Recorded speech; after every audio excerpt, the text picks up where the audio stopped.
Assalomu alaykum akalar. Bo'g'oz mol so'ragan akalarimizga mana yetilib qolgan xudo xolasa. 8 oylik bo'lgan molimizni ko'rsatamiz. Mol o'ta chiroyli, yosh, yuvosh akalar. Molimiz ichi 4 yurak, bitta tuqqan qonda ikkinchisi.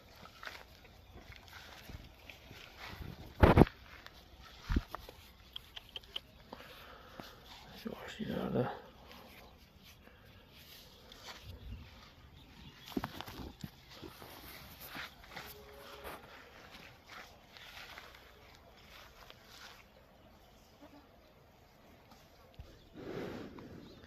shakalar 4 yurak. Akalar molni bo'yi